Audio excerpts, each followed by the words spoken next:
We are back on Morning Line. Thanks for joining us this morning, talking about an inmate sentenced to 18 years, but it looked like he ended up getting a death sentence. The question is why. It was the subject of a great piece in the Tennessean a few weeks back, and it continues to roll along as there follows. The author of that piece is David Boucher with us from the Tennessean. Thanks for joining us this morning. We were getting into the details. I wanted to take a quick call, and the lines are open as you listen to this. I want your reaction, 737-7587, but since he waited through the break, let's go to Greg. Good morning, Greg.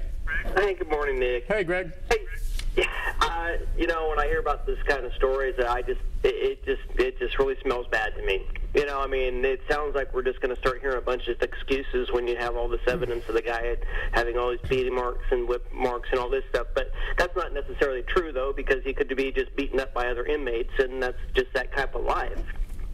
But the thing that gets me about these stories and about this whole prison system is that people are making hundreds of millions. They're making a lot of money by incarcerating people, and people are being incarcerated for things they never should be incarcerated for. And then when they get into prison, the prison system, we're already talking about how, well, you know, we need more money for the prisons to grow, because we need to put more people in prison, more people in prison. And what's happened through the years is that we keep coming up with more and more laws to justify putting people in prison so they can make money. That's what this whole war on drugs was all about, is putting people in jail for a joint and for some little piece of pot or whatever, or some drug. And now you got these kids in prison that have spent their whole life in prison, being beaten and maybe killed in prison over something they never should have been put in there in the first place. And what happens when they get out of jail? They lost their right to vote. They've lost their right to bear arms. They are going to be probably on parole for the rest of their lives. So once they leave prison, they're still in prison because they have to report to a parole officer for the rest of their life, basically. Yeah, try finding a job if you're a felon. Now, that's a little off topic, but I understand what he's driving at. And you see some of what we have here as a symptom of what he describes, which in a large measure I agree. I mean, everyone, and unfortunately, though, I don't think it's just, you know, the structure that and the powers that be that bring this in for money. You talk to the average Joe every day. Oh, they committed a crime, lock them up, lock them up, lock them up. And then they don't want to pay the taxes to build all these prisons and provide the staffing. Do you think there's a component here where budgetary constraints and things like this allow this kind of thing to happen? Well, we've heard from correctional officers, as I'm sure you have as well, that there have been issues with the number of people working on any given unit within a prison, and that can at times lead to safety issues. At this particular prison, West 10, as they call it, there have been significant issues with vacancies among correctional officers. More than 100 positions have been open at any given time, sometimes closer to 200 open positions. And so when you have that many open positions, sometimes there's either somebody not working where they should be, or there's somebody who's worked 16 hours trying to be there with, at times, dozens or more inmates. So clearly that can lead to a situation becoming even more dangerous than it already is.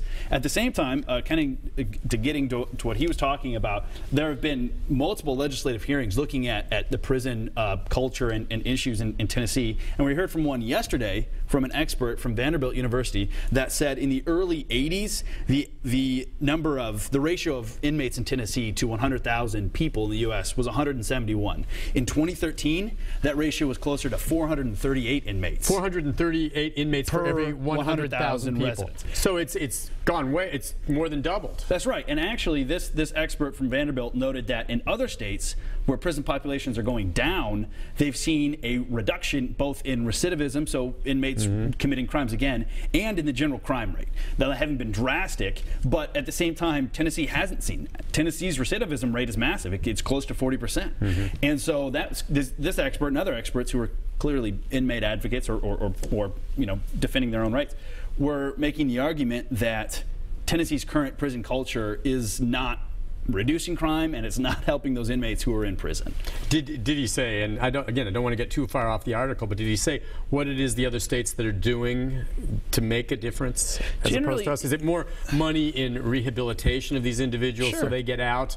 Do they have perhaps less stringent laws that don't call for as much jail time for certain crimes? Yeah, there's the rehabilitation services, obviously, that you talk about, and there's a couple things about what's called truth in sentencing, which means knowing how much time you'll actually spend in prison when you're sentenced to a crime.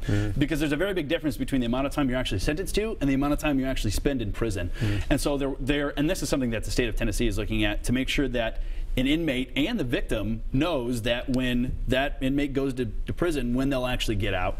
There's also this concept of violating parole and what constitutes a parole violation that sends you back to prison. And in other states, according to prison advocates, there are more steps in between somebody making that parole violation, which could be as simple as missing a meeting with a parole officer, and going back to prison. That step could be going to jail for a few days or just something else to prevent that person going back. And many of the people in Tennessee's prisons now are back for parole violations, not for their original crime. Yeah, and you're so right. And ultimately, it comes down, I just have to imagine that Commissioner Schofield, who was not made available to you, right? That's correct. To do an interview, but he's the Department of Corrections Commissioner, as every head of every agency in the state must feel a ton of pressure from the governor's office and every place else to come in under budget. Sure. To make it, and financially, it makes them look good when this happens. I don't know if he'd agree with me on this, but I just get the sense that they're going to do everything they can to make it so, we're under budget, we're lean and mean, and we are now seeing the repercussions of that. No one wants to pay the taxes, but they want to lock everyone up. Sure, and I think that originally some of these scheduling issues that have made staff upset and that correctional officers believe are leading to these vacancies that are causing dangerous prisons have been related to the state paying too much overtime or thinking that they're paying too much overtime and trying to cut costs for overtime. And so that can be one of those issues talked about budgetary We don't need concerns. overtime if you have enough staffers that are being paid regular wages. It's just ridiculous to me. Really, then who would want to be a guard right now? I'm sorry, and no knock on the job. It's a very, very important job. But the risks involved, the money you make, and what's happening?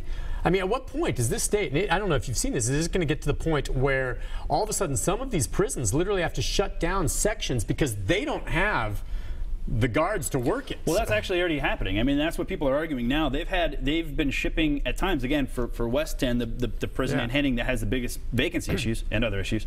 They've been shipping prisoners or correctional officers from all over the state to come over and work at West 10. So they've been sending them over from Johnson City, the area, to come over and work for a while. That being said, there are certain prisons where the turnover rate is very low. They've been able to transition very well to this 28-day schedule, this change in scheduling.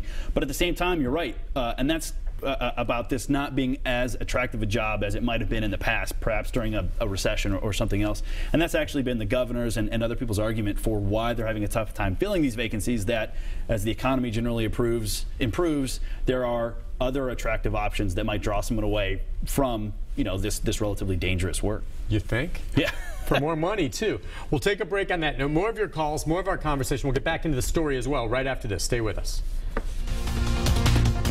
Yeah.